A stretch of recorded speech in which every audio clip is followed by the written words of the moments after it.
C'est l'équipe du soir, bonsoir à tous, Marseillaise bien évidemment, puisque ce soir, la France est terminée invaincue.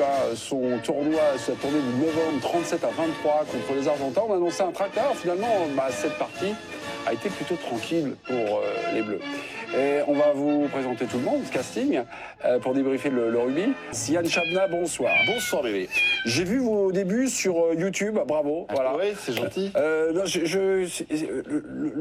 l'adresse, le truc, C'est mon rugby. C'est mon rugby. C'est mon rugby. Ouais, c'est mon rugby. Sur Voilà. YouTube. Ouais, Voilà, ouais. nouveau rendez-vous sympa voilà. pour rencontrer des anciens et des jeunes joueurs. Ok. Brice Dulin, notamment. Exactement. Travailler en férocité. D'accord. Des anciens ou des jeunes? Brice, il est à la jonction, c'est ça qui est bien, on commence avec lui, c'est notre parrain. Merci. Ce succès des Bleus sans trembler, c'est une très bonne surprise. Oui, Yann, à vous de jouer.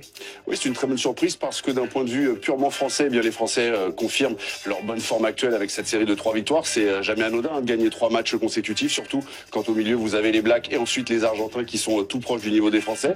Et les Argentins qui, eux, restaient sur une grosse performance en Irlande, qui ont montré de bonnes choses dans le Rugby Championship. C'était un adversaire dont on se méfiait, qu'on craignait même, parce que les Argentins, ce sont aussi les frères ennemis des Français. Et les Bleus, eh bien après une première mi-temps tranquille, ont contrôlé en seconde période et s'offrent une vraie victoire plaisante. Il y a des choses à corriger, mais la satisfaction est là ce soir. On parlait de la fraîcheur physique des Argentins. S'ils cassent à la 60e, c'est aussi parce que les Français, pendant 60 minutes, ils leur mettent des timbres énormes. Donc les Argentins, c'est pas parce c'est pas parce que les Argentins sont fatigués de l'Irlande ou quoi que ce soit, c'est que ce soir les Argentins se sont fait démonter ça, c'est encore rien une fois de par une nouveau. défense. C'est rien de nouveau. Non, donc déjà, c'est très bien.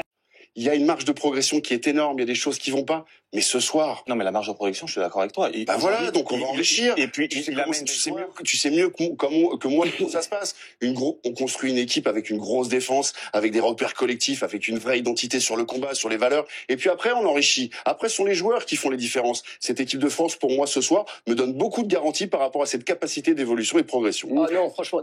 On a parlé de Boudéan. Je vois un mec comme Boudéan émerger. Je vois une espèce de Golgoth qui me fait penser à des 3e lignes ou à des 2e lignes. Un peu à la Thomas Lièvremont. Des mecs, c'est des gaillards, c'est des solides. Quand ils rentrent sur le terrain, ça pèse. Je vois une nouvelle identité se forger au sein de ce 15. Et puis attends. Allons pas trop vite. Et puis Biel Barré, énorme. Gabin Villiers qui revient. Par rapport à il y a 4 ans, il y a quelque chose. Non, Gabin Villiers parce que ce garçon aussi a un parcours assez atypique, chaotique, on va dire, ces dernières saisons. Et que là, on a retrouvé ce soir le Gabin Villiers qui est animé de ses meilleures intentions. Il est venu se proposer, comme on l'a connu à ses débuts en équipe de France, avec toute son énergie, toute cette fougue. Et je pense que lui, justement, dans l'évolution du jeu du 15 de France, dans ce dont parlait Hugo tout à l'heure, il a peut-être un rôle à jouer. C'est pas le meilleur. On va parler de Biel Barré, il y a Penaud qui est pas là, c'est peut-être pas le meilleur, mais lui en termes d'état d'esprit, en termes de collectif, d'incarnation de ce que c'est qu'à un moment donné le sacrifice.